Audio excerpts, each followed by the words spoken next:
Good evening, everyone. My name is Peter Dove, author of Master Dressage. If you would like to ask any questions, you can move your mouse to the top of the screen and click the icon which looks like a chat bubble. In fact, if you can hear me, try that now and just say hi to me in the chat window so I know you can hear me clearly. So I'm here alongside my mentor, Mary Wanless, BHSI, author of the Rider of the Mind books and DVDs. Hello, Mary. Hello, Peter. Hi, everybody. So today's lecture is going to be about rider biomechanics. We are recording this lecture, so don't worry if you're late joining. We're recording both the audio and the slide deck that we're using too. So what we're going to do first is we're going to have a chat about rider biomechanics, and then towards the end of the session we'll take your questions and answer and provide you some answers. So I'll firstly kick off this by sort of saying, why is rider biomechanics so important? I'm just pointing out Peter's spelling mistake. Biomechanics. Biomechanics. Okay, there we go. I thought it looked a bit odd. Yeah, it does look a bit odd. So why is rider biomechanics so important? Well, you know, believe it or not, when you get on your horse and you're riding around the arena, you are doing your version of rider biomechanics. You can not help but do so, because rider biomechanics is the way with which you ride, the way you do the riding, your rising trot, how you get your horse to go around. All of that is rider biomechanics, and we all go around doing some version of rider biomechanics, some more efficient than others.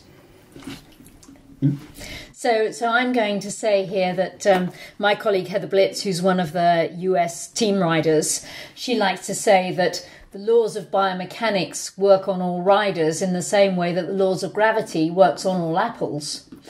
And your body is up there. You have your weight, you have your stillness, you have your movement, you have your asymmetry, your center of gravity is in the right place or the wrong place, you're wiggling and jiggling, you're sitting quiet and still, you're like a sack of potatoes, or you're supporting your own body weight, and the horse is reading your body. He cannot not do that.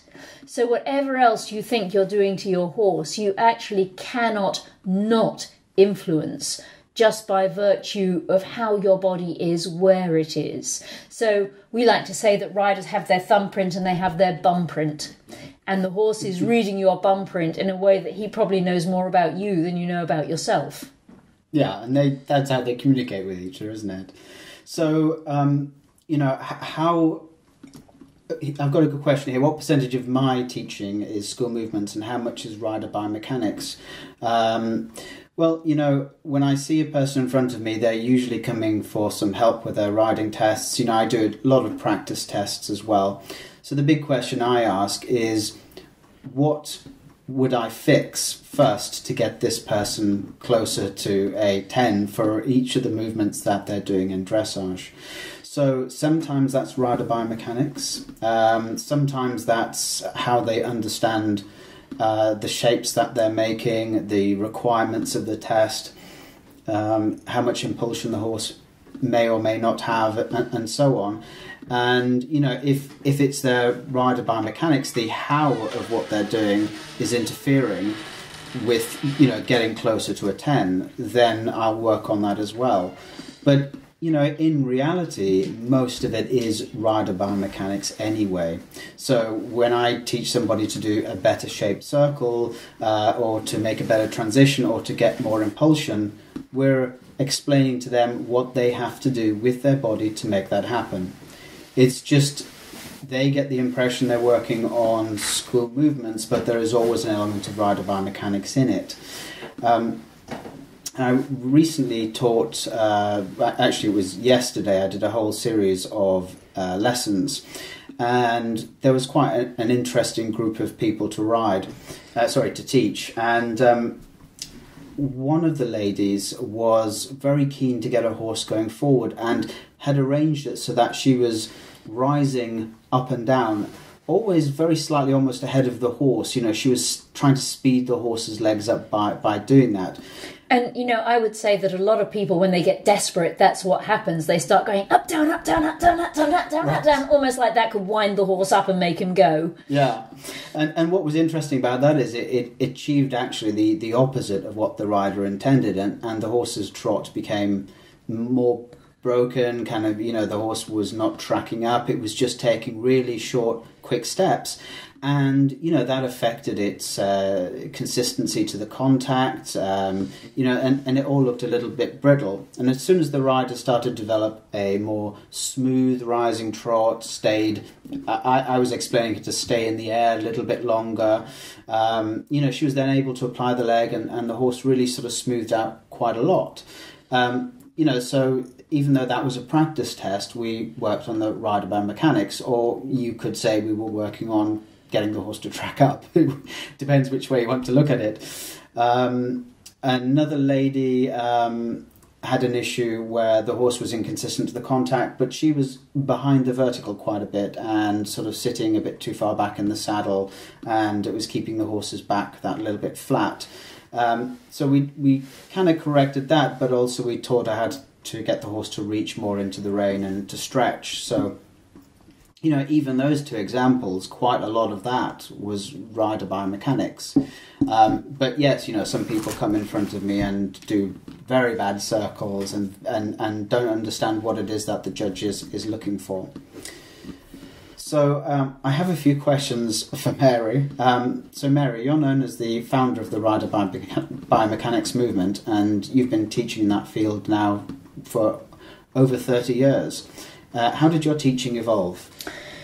Well, I think it was born out of desperation, is the honest truth. I spent my 20s working my way through the British Horse Society exams, and I got the AI at my first attempt, and then I managed to fail the intermediate instructor's exam 4 times, not the teaching bit, but the riding bit. And then struggled my way to the BHSI, which I actually passed rather more easily, but undoubtedly did not consider myself a talented rider.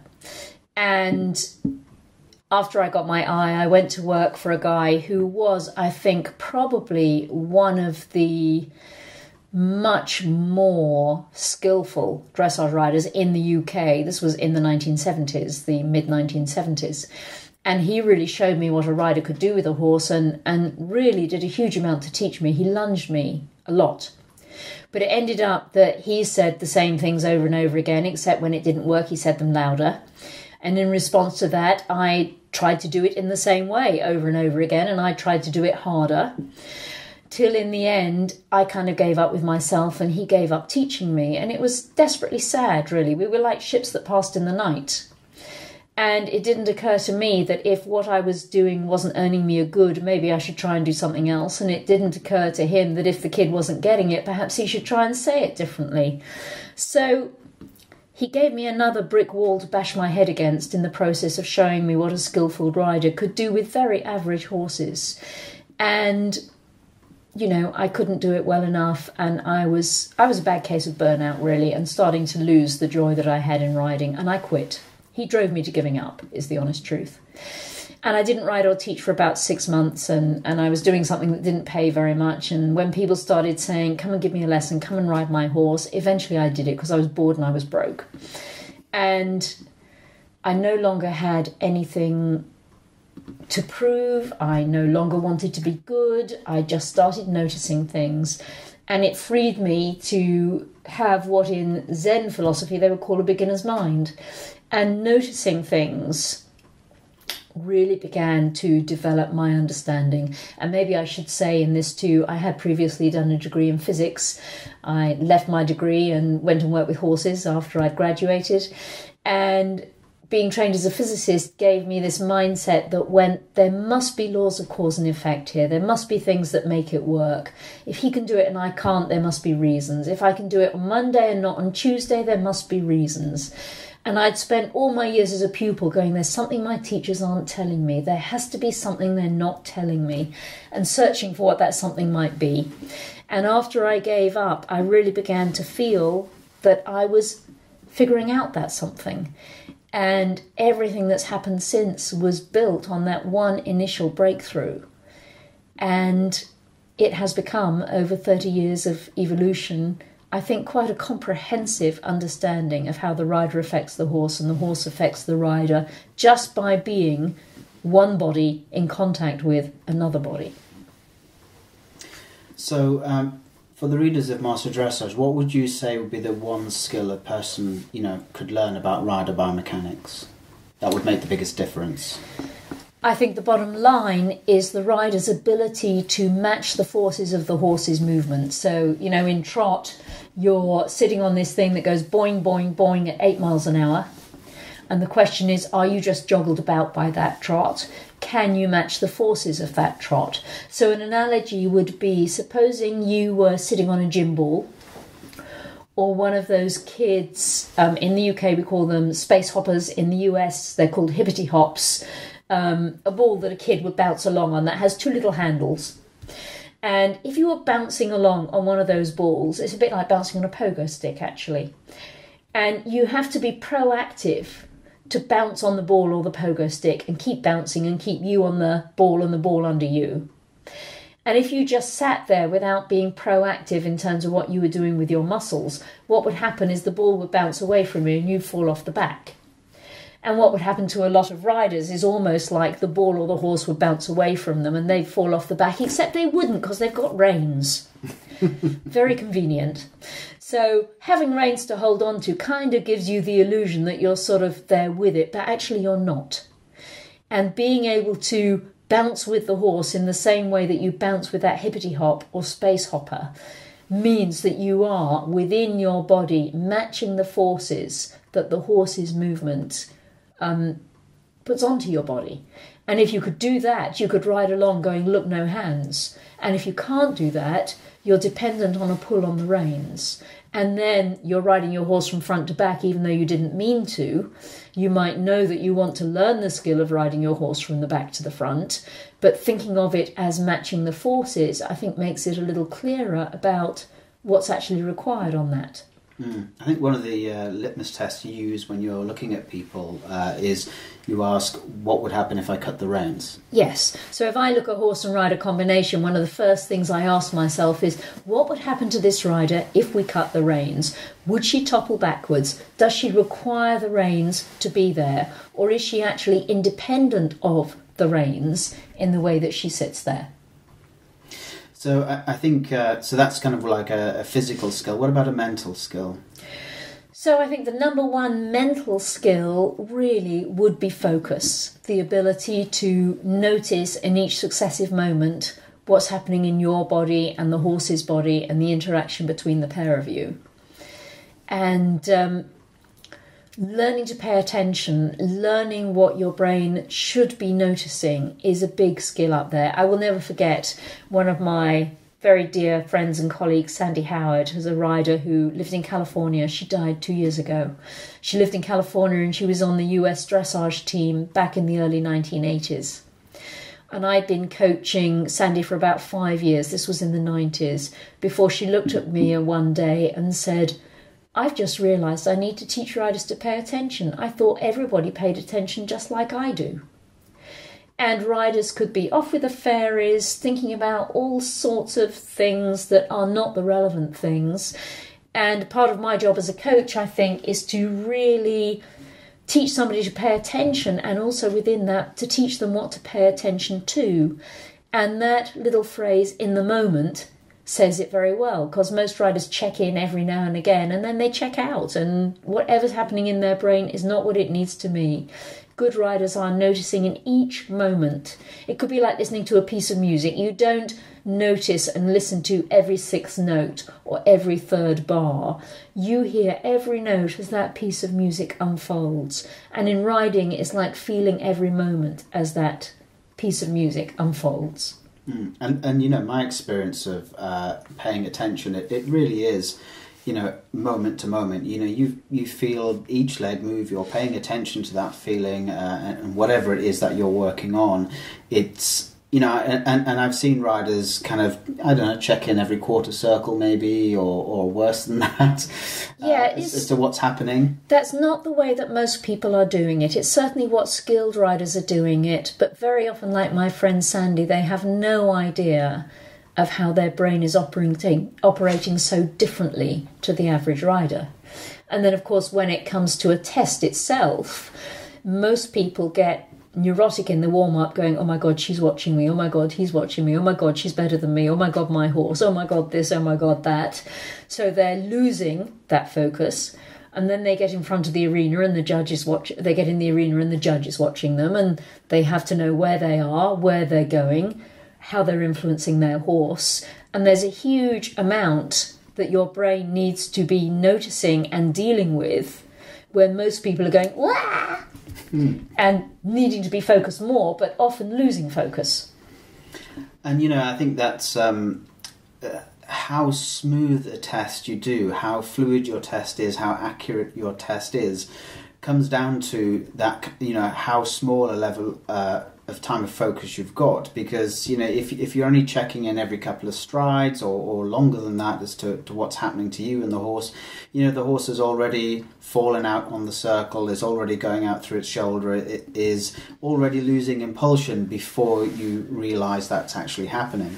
And, in the book, I think one of the exercises that I talk about, which, I learned from Mary, is this idea of the coach asking the rider to give a number, for instance, for impulsion or their level of focus and so on. And that kind of really will help teach you to check in more often and, really pay attention. Because if you don't pay attention, all kinds of things happen underneath you without you realising, and it takes too long for you to correct something. So the idea there would be, if you're riding in a dressage arena, maybe every time you pass a marker, you could give yourself a rating. Now, some things are better done on 0 to 10 and some things are better done on 0 to 5, but you could choose a topic. It could be about how much impulsion you have from 0 to 5 or 0 to 10, how well your horse is reached into the rein in 0 to 5 or 0 to 10, how in control of your legs you feel from 0 to 5 or 0 to 10. There could be many different things, how the rein contact is from 0 to 5 or 0 to 10, the shape of the horse's back as hollow, flat or round from 0 to 5 or 0 to 10. And picking things like that and giving yourself a number as you pass every marker is actually really quite a disciplined way to ride, and a great way to get your brain to begin to tune in to the various parameters of riding and to begin to figure out, got it, lost it, bit more, bit less, bit here, bit there. And that of itself becomes a way to learn, even when you haven't got a coach with you. So, some of my readers are not quite to this topic, and some are. But what do you think most people get wrong about on the bit and trying to teach their horse to work on the bit? I think most people's biggest problem is thinking that on the bit is about having the horse's head down. So I rather like these two drawings here that come from my books. A shows a horse beginning to reach in the rein and be more organised. B shows a horse that's dropped through its back, dropped through its belly, with his ears coming back closer towards the rider's chin. And the idea of the horse's back like a suspension bridge that we've drawn here is a rather nice one. So if his back was a suspension bridge, the stanchions would be at the wither and the croup. And we've got wires drawn here that are kind of like the wires on a suspension bridge that hold the bridge up. And those wires would be the ligament system within his body, and the bridge would be his spine, which is of course higher in his body than we've drawn it here. And when the ligament system goes slack, then the bridge hangs down, the whole back that you're sitting on drops and becomes hollow and very often becomes soggy. And the idea of on the bit could rather easily imply that it's a head position, but really it is a drawing up of the belly and the back that then allows the head and the neck to reach away from the rider, as opposed to a dropping of the belly and the back that automatically makes the horse's head come up. So it's actually the same in your body. If you hollow your back as you're sitting in your chair right now, the tendency would be for you at the same time to hollow your neck, as it were, and lift your chin. And if you were to take the hollow out of your back, your tummy will shorten and the back of your neck will lengthen and your chin will come down. And this is exactly the same in the horse. And actually, hollow-backed horses are very often seen being ridden by hollow-backed riders because the two postures really tend to mirror each other. Actually, I think you've got a... Okay, so this picture came from... this is actually one of your pictures that you kindly lent to me for the book, and this came from the chapter that you wrote. So, Rider B is hollow-backed and also leaning forward a bit. Rider A is round-backed and really leaning back a whole load. Americans will talk about that rider sitting on their pockets. Rider C is sitting on her pockets too, but not to quite the same extent. Rider D tends to tip forward rather into a two-point or a jumping position rather than being stacked up well. And we actually don't have a picture of a rider within this little collage here stacked up really right. I remember when we put this picture onto Facebook and we didn't actually give any real direction, that a lot of people chose B as being the right position. Yes. Yeah. And you know, if you try really hard to grow tall and stretch your leg down, so maybe as you're sitting in your chair, do that. If you really grow tall, you'll tend to lift your ribs and hollow your back. And if you really stretch your leg down, you'll tend to end up with your thigh almost vertical. And if you're riding, the more your thigh goes towards vertical, the more your back will hollow, because that's just the way bodies work. Hip joints don't have the capacity to make your thigh vertical when you're riding and to keep your back in the ideal position, which is both vertical and where the length of your front matches the length of your back. So a lot of riders trying to grow tall and stretch their leg down are trying very hard to do what they've been told, but the way good riding works has not been described well in language within those words. People tend to bark up the wrong tree when they hear those words. So Peter put up a slide here of what I call the pie of riding. So if riding were a pie and we were to cut that pie into various pieces, the traditional way of thinking about riding, you know, one piece would be heels down, one would be relax, one would be stretch your leg down. Sit up tall. Sit up tall, stick your chest out. You know, we could come up with other phrases that would be kind of the pie of riding. Use your back, use your seat. Those are some of my unfavourite words because God only knows what they mean. They are, they could be subjected to 1,000,001 possible interpretations, as well as a lot of other interpretations that I really scratch my head over. So within that pie of riding, as it is traditionally broken up into pieces, I think we don't have really useful language. Just way too fuzzy. This is a way that I have broken down the pie, and of course you're not going to understand these words just as well. You're not going to understand many of the words. You'd understand keep the horse's attention, you'd understand keep impulsion, you might understand keep contact with the bit, maintain the ideal balance point on the planes of up, down, back, front and side, side. Well, that's what can happen when you have a really organised body. But other language we have here, like push down the plunger, you wouldn't understand without me explaining to you what that means. But once those words are explained, they are much more useful words that really begin to describe much more what skillful riders do, as opposed to grow tall, stretch your leg down, use your back, sit deep, driving forward, relax your legs, whatever else it may be. You know, I think there's, you know, if those words that we use, such as sit up tall, push your heels down, you know, riding language does seem to be so very limited. And if riding could be described in those limited terms, I think we'd all be an awful lot better at riding than we currently are. So I think Mary's come up with some extremely good, you know, descriptions, and actually has an awful lot of detail on, you know, turning, transitions, how to lift the horse's back up, just the field of rider biomechanics. And you know, you often get talented riders just saying, well, just do it, or they'll just say, make more impulsion, as if, you know, somehow it could magically happen. Yes, and I like to use the concept of a bite-sized chunk. What is a bite-sized chunk for the rider? And I guess really my crisis where I gave up really probably could be explained by saying that get the horse on the bit was not a bite-sized chunk for me. And I think if there's a rider it is a bite-sized chunk for, in other words, it's a doable next piece. They've normally already done it. Not many people forget to do that. You know, if they have the skills, they're normally doing it to the best of their ability. And get the horse on the bit is not a bite-sized chunk for most riders, so it needs to be broken down into smaller pieces so the rider can learn how to have that kind of really good influence and learn that in a more step-by-step manner. So there was an image I put up on Facebook today, I think it was, yesterday actually, and it's this one here.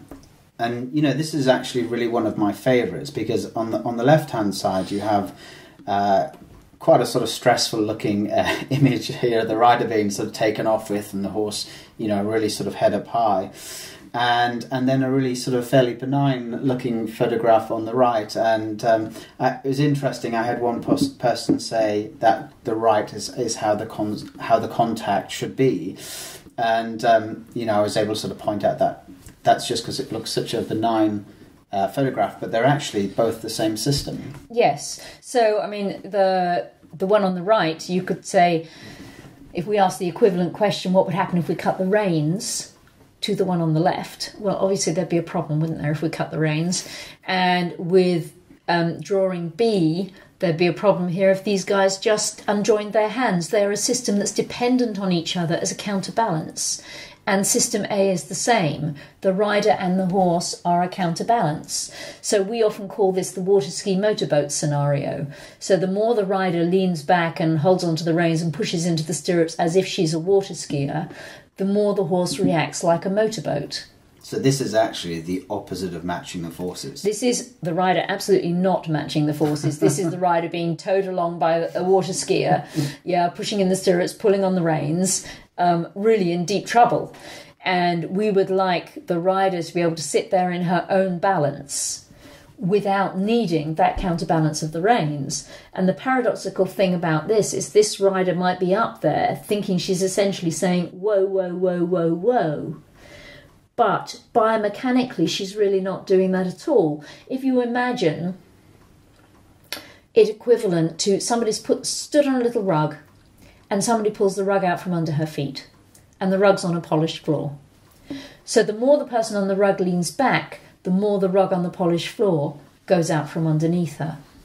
Or some of you may have skied, and if you've skied and you're there thinking, I don't want to go down this mountain, you lean back, and what actually happens is your skis go out from underneath you faster. It's an act of courage to keep your weight forward enough over your skis to be in balance over them as you go down the mountain. So the more you think, I don't want to do this, the faster you go and the more out of control you get. On the horse, the more you lean back, it's like leaning back on the rug, the faster the rug goes out from underneath you on the polished floor, or leaning back on your skis, the faster your skis go out from underneath you. So this is a law of biomechanics. And this rider thinks she's saying, whoa, whoa, whoa, but by that law, what she's really saying is go, go, go. The more I water ski, the more you motorboat. And to get out of that dilemma, she has to do essentially what one of the people has to do in drawing B. If one of them took a step where she made herself vertical and put her body over her feet, the other person would be forced to take a step that would put her into her own balance because she has no counterbalance any longer.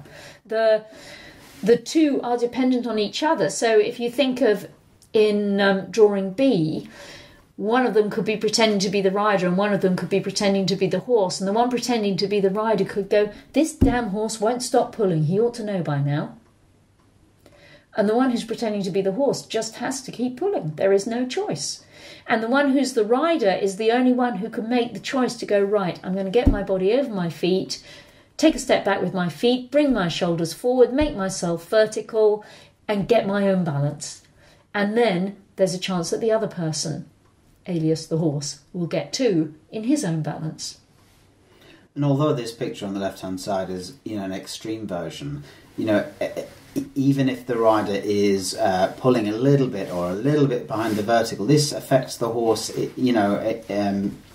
as well. You know, for instance, the rider I was teaching yesterday was always very slightly behind the movement. You know, the horse was always going that little bit too fast, and you know, she couldn't maintain a nice consistent tempo with the horse, and that's, you know, quite a lot down to not being able to match the forces and not being independent of the reins. I think that's what independent of the reins is, isn't it? Absolutely. It's the notion of an independent seat means the rider can be on the horse like she's bouncing along in that space hop or that hippity hop and able to go, look no hands.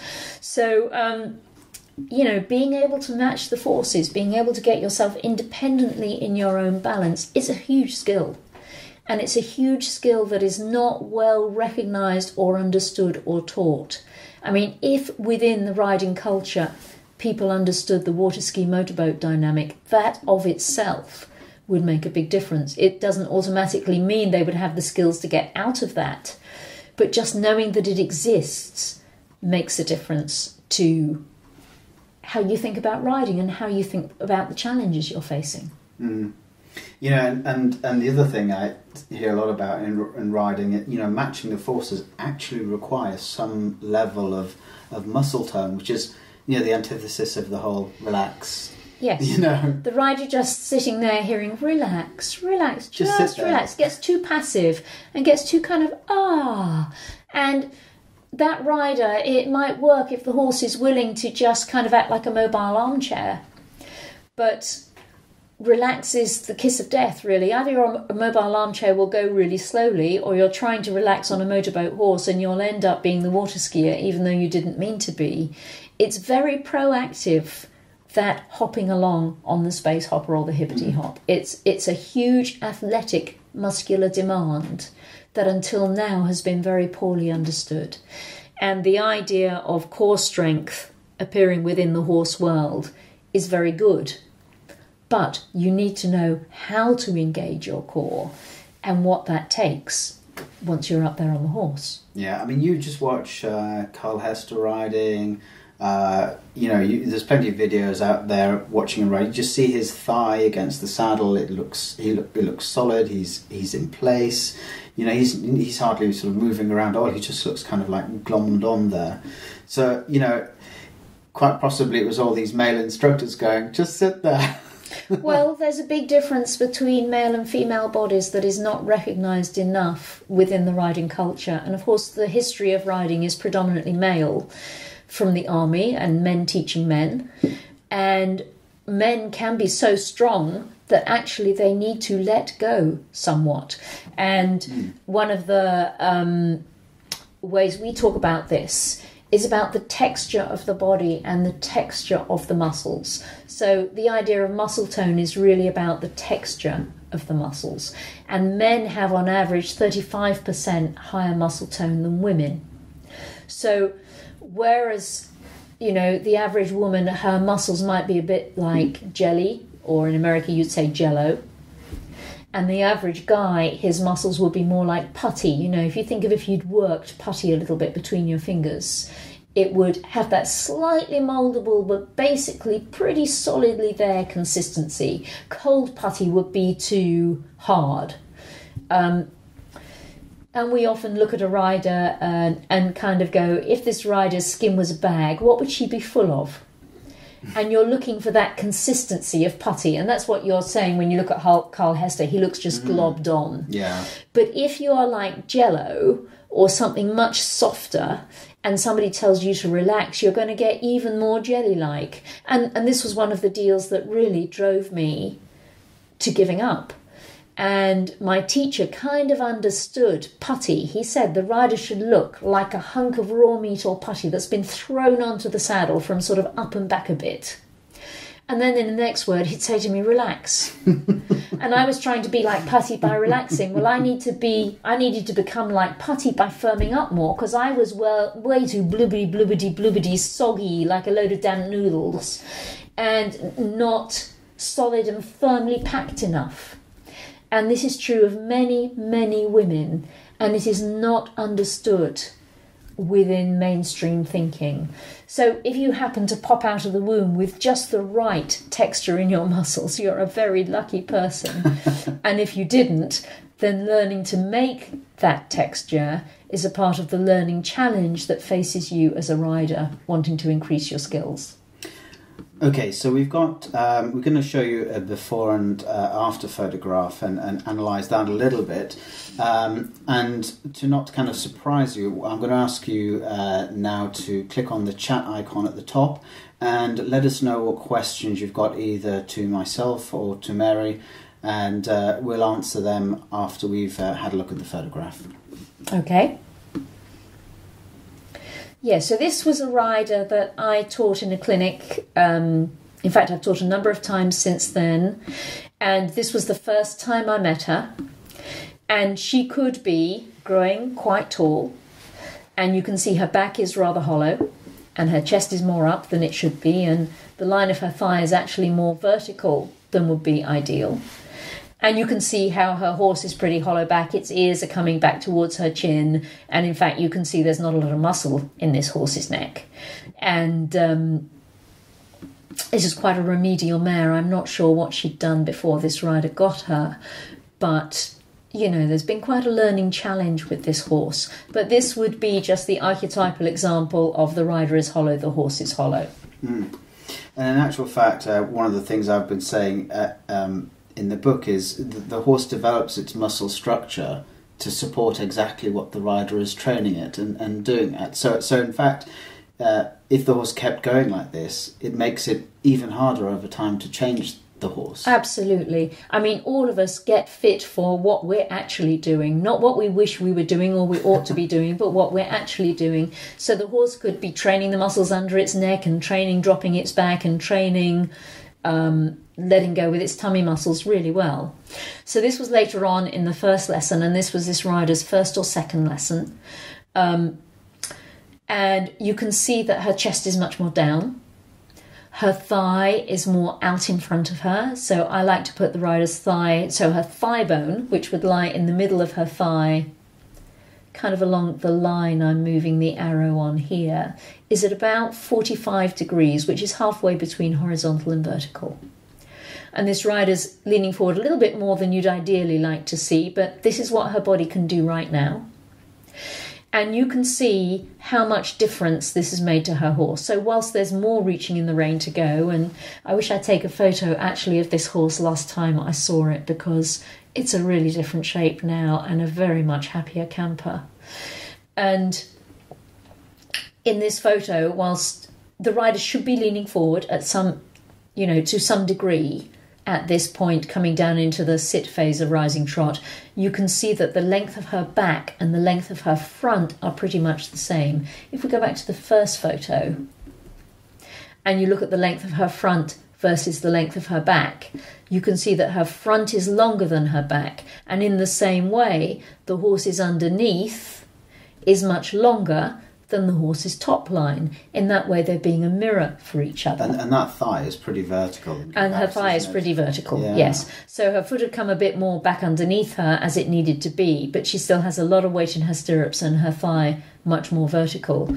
And by the time she gets to here, it's almost like she's doing a bit of an abdominal crunch in the dropping of her chest and shortening of her front that makes her front and her back more of a match for each other. And we could say the horse is using a bit of an abdominal crunch too, in the way that it has shortened its belly muscles and shortened the length of that whole underline, and increased the length of that whole top line. And I really must, I'll see this rider again fairly soon. I must take some more photos because the horse's body has changed fabulously well within a year of this rider developing her skills. And it never seems to take long, you know, when you start training a horse correctly up through its back and to reach into the rein, the muscle structure seems to change pretty quick. Yes, I mean, I've seen a horse begin to look like it's building muscle in its top line within a week. I mean, that seems utterly remarkable, but I've seen it happen. Right. And I've seen a horse go back into the stable after a ridden session and stand differently and be a different horse in the way it held its body overnight in the stable, and a different horse when it came out for the next session. And that might be part of what we might call rideability. You know, with some horses, they kind of get what you mean and their posture is very influenceable. And some other horses, it's kind of like, you keep wanting to change how their posture is, but whatever's going on in their body makes it much harder for them to make those changes. Everything is a bit more set in concrete. They might be an older horse or a horse with some physical issues, but I've literally seen horses go back and just stand differently in the stable and still be standing differently however many hours later. Yeah.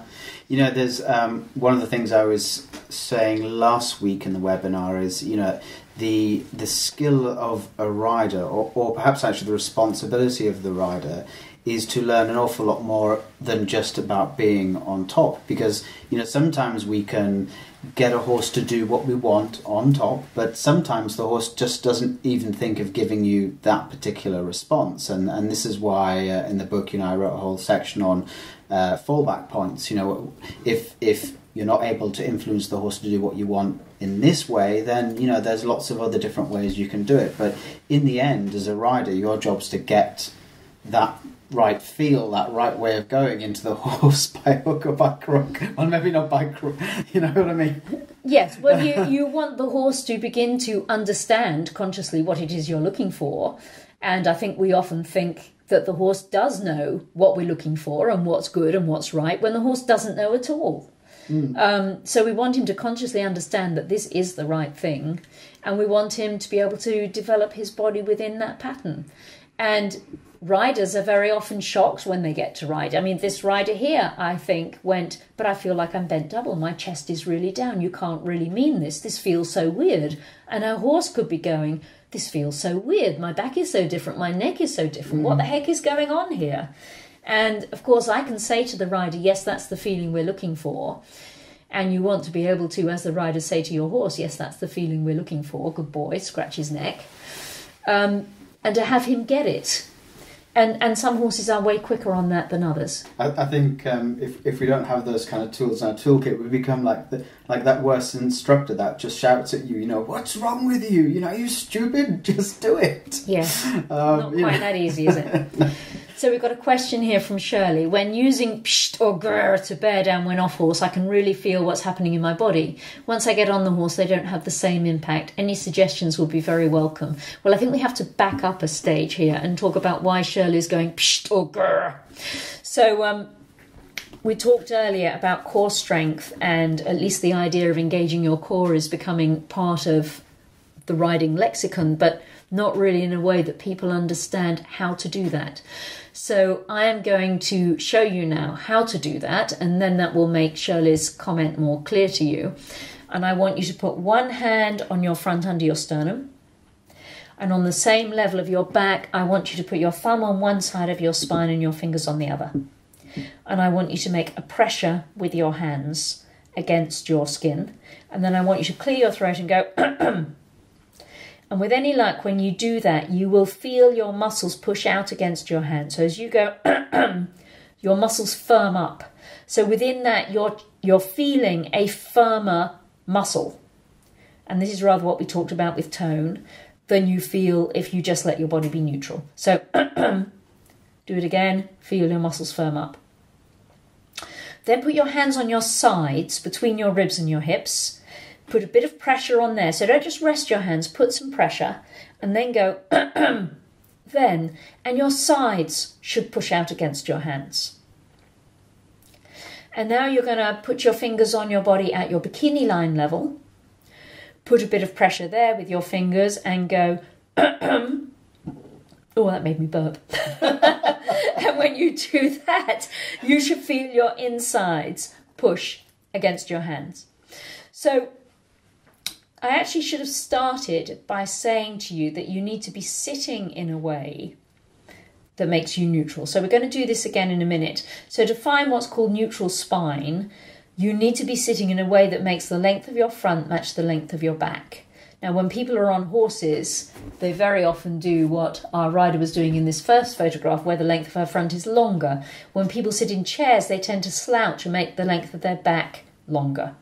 So I wonder which you're doing right now, and whether you can get yourself into a place where the length of your front matches the length of your back, which means your body is a box. And with your torso as a box, if you can feel your seat bones on the chair, your seat bones will point straight down vertically rather than pointing forward if you round your back, and pointing back if you hollow your back. So now again, put a hand on your front, a couple of fingers on your back, and go and as you do that, can you feel some firming up of your back muscles under your fingers each side of your spine, as well as the muscles in your front? And then with your hands on your side, re-go. Feel your sides press against your hands. Put your fingers on your bikini line level and you can go again. Or you can do what Shirley said and you can go psht, or you can go grrr. And all of those noises will make you essentially pull your stomach in to make a wall and push your guts against the wall. So if you go you're actually wanting to get a blockage in your insides out. You're increasing the pressure in your insides to get whatever's in your lungs that you don't want to be there out. And if you go grrr, that gesture really increases the pressure in your insides. And as you do that, you're firming up your whole torso and engaging your core in the way that good riders do naturally. So what I would say to Shirley is keep doing it off horse, and maybe do it a few times just standing or sitting before you get on your horse, and then just standing still on your horse, redo it, and maybe put your hand on your body, especially at bikini line level, to feel the pull in to make a wall and the push against the wall. And once you can feel it at halt, then try it in walk. So you may not get an immediate response from your horse. Of course you may. But I think once you're on your horse, you're not checking in with your body in the same way you do just sitting in a chair, because there's so much else happening. So I think this is largely about focus. And you may need to put your hands on your body. And if somebody needs to hold your horse while you do that, so be it. You need to put your hands on your body and make those noises and do it standing still before you do it in walk, before you do it in trot. I think sometimes nerves affects that as well. I mean, I competed today myself, and the one thing that I did notice as I was competing that I didn't have quite the same access to the level of grr that I would normally. So yeah, I think that might affect it too, just how nervous you are up there. Yes, absolutely. And we on my website we have what we call a front back side support, which is something I often recommend that people wear when they're competing. It's kind of like a normal back support, only it has metal rods in it, and we actually will often put it on the rider with the metal rods on their front. And it gives you something solid around you, something firm that you can then push against. And if you're the kind of person who goes to jelly or jello when you're under pressure, it makes you feel more solid and firm and in place. And it can be a real big help, both in learning in general and particularly if you go to competition and you lose it a bit.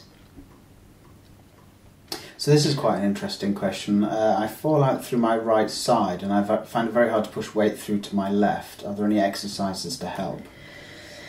Well, I think that's just too big a one for us to tackle right now. Every rider... I actually don't think it's a question of exercises, is it? I mean, that's one of the reasons why it's too big a subject, because it's actually, asymmetry is quite a big deal. Asymmetry is a really big deal, yes it is. And it's something that you have to learn to feel in your body. So you can probably feel the knock-on effects of this, but not kind of exactly where the stone falls in the pond. You know, you feel the ripples as they spread out, but don't really feel where the stone falls in the pond and what are some of the baselines that need to change this. And just doing exercises is not the answer. It's being able to really map out what the present state is, so you know what it is you're doing right now in a way that then begins to make it clearer. You know, you need to find where you can get 50-50 weight on each seat bone and your chin over the horse's mane. And that might be easier said than done.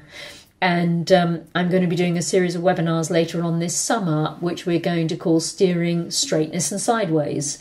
And those webinars would help you begin to get some of those insights and ideas about your body and what its patterns are. But it's not just a case of doing exercises. People go to the gym, they do exercises by rote. You know, they don't help you when you're not paying attention and noticing through the doing of those exercises. So it's really much more about awareness than it is about just going to the gym, working out, practicing this, practicing that. And this could be a drip water on the rock, step-by-step, long-term change. Those of us who are alive on planet Earth, whether we have 2 legs or 4, are by definition asymmetrical. And working with your asymmetry is something that never ever goes away. You can never tie it up with a little bow and go, done it now, all over, finished. I'm straight, forevermore, amen. It's never going to happen. But you can get closer and closer and closer and closer and closer and closer, so you more subtly really find your way into the nub of the problem. It's a bit like peeling an onion, you know. You deal with it on the outer layer and then the next layer and the next layer and the next layer. So yeah, I mean, I'll certainly say if you can get yourself so that you feel straight, you know, if you're always crooked, then it's pretty tough to figure out. If you're straight and then you start to fall out through your right side and can't push the weight through the left, you know, then it, as Mary says, it becomes really a question of awareness. And, you know, can you kind of figure out what goes wrong first? You know, where does it start? And you know, that takes a lot of focus. Yes, and yes, you will find it hardest doing lateral movements because there the side-to-side forces will distort your body the most. And you have to get it right in the easy places before you get it right in the more difficult places. And, you know, just whilst it might be easy to say you need to get 50-50 weight on each seat bone and your chin over the mane, that's just the beginning. But that in itself is a big ask. So maybe you'll join me during the summer and start to get a piece-by-piece way into understanding this. But it's a big question. And we're all a bit like the goldfish who would never discover water, you know. And very often we think we're doing fine when we're actually pretty disorganised. And what it takes to find something significantly closer to straightness can be a real shock to people. Viewer 8. I'm hollow-backed, partly I think through gymnastics when I was younger. One instructor did say I sound like a duck, but didn't tell me how to improve, which put me off a lot. Well, I would imagine that would, yes. I do Pilates and still seem to stick my ribcage out in some of the exercises. Any help would be appreciated. So you have to get your chest down, your pubic bone up, which will shorten your front, and your waistband back. Once the length of your front matches the length of your back, your tailbone will be closer down towards the saddle. And instead of being like a duck with your butt out behind you, you could think of, if you were a rabbit, tucking your tail under you. And the danger of this is once you are actually in neutral where the length of your front matches the length of your back, you will probably feel so short in your front, like you're really hunched, really scrunched, really in a peculiar place. And it might help to really halt your horse parallel to a mirror and just turn your head and look in the mirror and really figure out how many creases do you have to put in your front? How much does your front have to shorten to make your front look the same length as your back? And maybe grab the waistband of your breeches and pull it backwards and make it feel as if somebody punched you in the stomach. I think when you get to neutral, you will feel as if somebody punched you in the stomach. So it's going to take a mirror or a friend with their camera taking some photographs for you to discover where neutral is. And, you know, it really does help to have an outside eye because we are so familiar with what is home and often so freaked out by the enormity of the change that makes for right, that it's a big demand on your own to figure this out. Yeah, I mean, see if you can do it just sat on a normal chair first, you know, if you can line yourself up next to a mirror. And experimentation is the key, really. You know, sometimes you have to feel how bad it is when it's wrong and then what it feels like when it's right. I mean, Mary, you did this thing of saying to people, now do it wrong. Yeah, I do that a lot with people. When somebody's getting it pretty organised, I'll often say, go back to the old way so they can feel the difference and really go, oh my gosh, now the old way feels like this. And what do you have to do to get to the new way? Well, I have to do this, and the new way feels like that. So what you really have to do is know the way from the old way to the new way. You need a roadmap that gets you from the old way to the new way. So do it right, do it wrong, do it right, do it wrong. At the right stage in your learning is really, really useful, because then you're learning how the heck you get from wrong to right, rather than right descends upon you. You have the ride of your life, but you haven't got the first clue how you did it, and you can't do it again. Yeah. So, yeah, take it in steps, get on the chair, check out what that feels like, make the changes, use a mirror, and then, try it on the horse as well. And definitely, use some of the techniques of review that I talked about in the book to see how you look. And because we shouldn't always believe our bodies. No, that's exactly right. You can't always believe what you feel. So that's part of the really big challenge of learning. And of course, the other part of this is that... just lost my train of thought. The other part of this is that your stirrups might be too long, and if your thigh is too vertical, you will hollow. If you can get your stirrups at a length that puts your thigh bone at 45 degrees, that halfway between horizontal and vertical, you will be in a position where you could get your upper body. I think this is a perfect picture, isn't it, of that problem in action. And how weird it can feel once you get yourself to here. So I'm also going to say here that at my base, Overdale Equestrian Centre in the Cotswolds in the UK, we have a riding simulator, and next weekend we have a simulator course that still has a couple of spaces on it.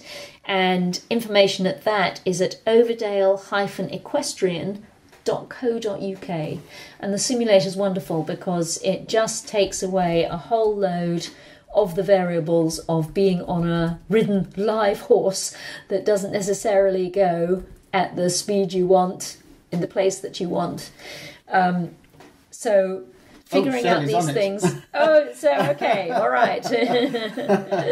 So figuring out these things on the simulator, surrounded by mirrors and people who can put their hands on you and things like that, is a really, really useful experience. Yeah, you don't have to worry about steering anymore. That's such a big thing. That's true.